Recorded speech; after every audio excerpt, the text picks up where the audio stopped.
this right now, though, Jay.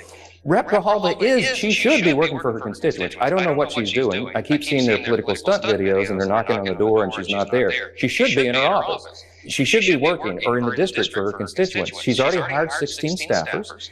She should be taking constituent calls. She should be directing and helping them navigate the crisis that her colleagues here have created for her constituents. We're happy to administer the oath. We're going to do it as soon as we get back, but we got to get the lights on first. We got to make sure that our troops are being paid and our Border Patrol agents down in Arizona are being paid before we go through the ceremony of administering it. MAGA Mike Johnson is in full-blown panic mode, and for good reason. The so-called Speaker of the House is watching his power crumble right before his eyes. The government shutdown chaos has laid bare what everyone already knew.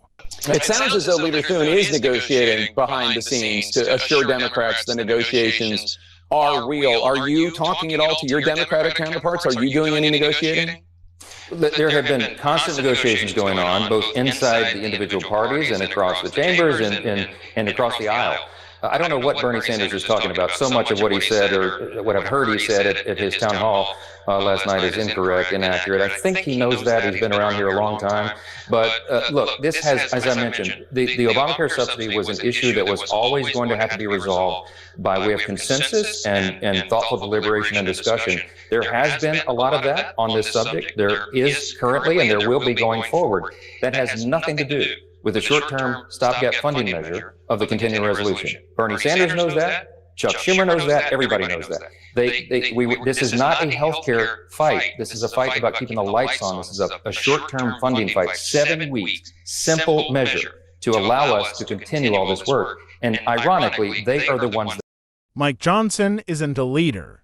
He's a Trump puppet, a weak yes man desperately, trying to hold on to a job that's slipping through his fingers. As the GOP implodes, Johnson is getting squeezed from every side. The MAGA extremists think he's not doing enough to destroy democracy, and the few remaining moderates are fed up with his incompetence. Meanwhile, the American people are watching this train wreck unfold and placing the blame exactly where it belongs, on Trump's hollow movement and his cowardly enablers. Every day Johnson clings to that speaker's gavel. He exposes just how broken the Republican Party has become, a party ruled by fear, lies, and loyalty to one man instead of the country. The walls are closing in, and even MAGA Mike can feel it.